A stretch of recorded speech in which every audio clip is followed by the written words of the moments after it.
North Battleford's historic Saskatchewan Hospital is celebrating its 100th anniversary. However, it's a bittersweet time for staff and patients, as Graham McCann reports there won't be another century for the building. They don't make hospitals like this anymore, but 100 years is a long time for a medical facility to keep up with technological advances. You know, you have definitely this old building, as beautiful as it is, just does not serve the purpose for good treatment, modern treatment for psychiatric patients. Kevin Cloran has been retired for nearly a decade. He started at the Saskatchewan Hospital in 1974 as a nurse's aide and many years later became head of engineering maintenance.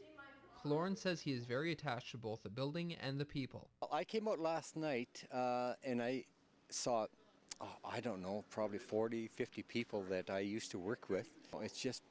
It was a family atmosphere. You know, it was just so good.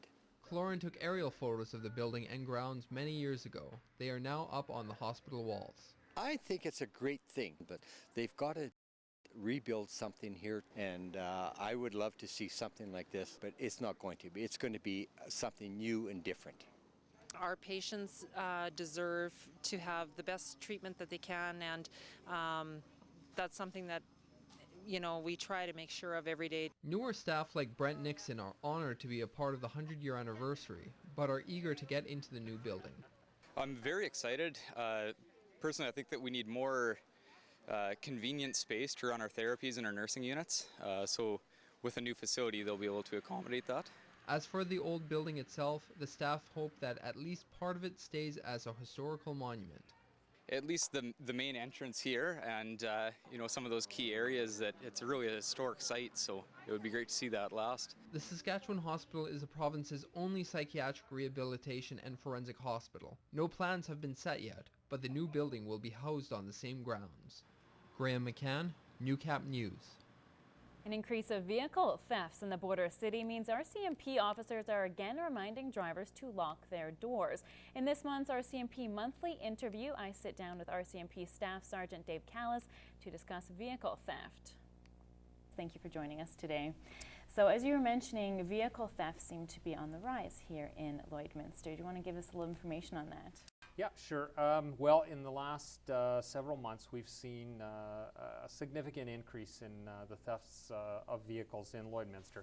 And what we want to do is really let the public know that some of the things that we're seeing are vehicles that are being stolen that have the keys in them, vehicles that are being left unlocked, and that's really going to contribute to the increase that we're seeing. So what we do is enforcement is one component of our work, education is another.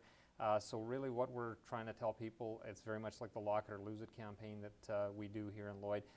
If you don't lock it up, there's the opportunity for somebody to come and steal your vehicle, and you know, then you're going to have that loss. So we do want to see people lock up their property, and hopefully that's going to lead to a reduction in that crime.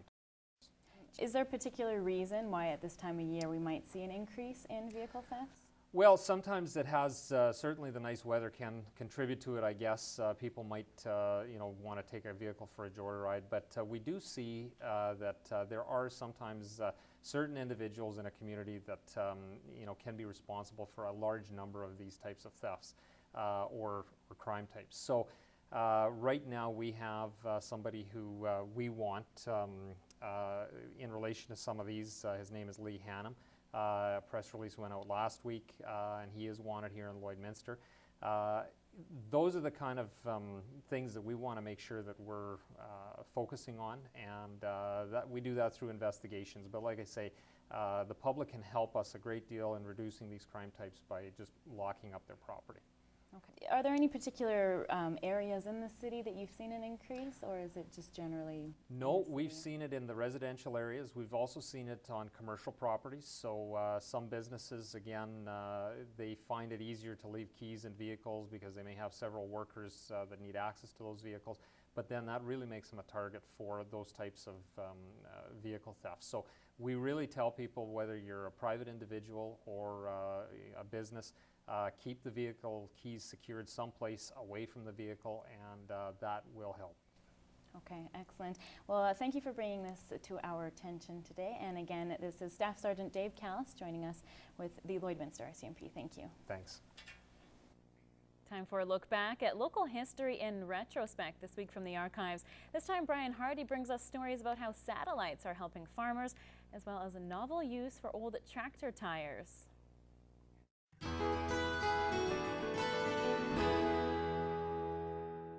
This week in 1988, we have some fun on the lake.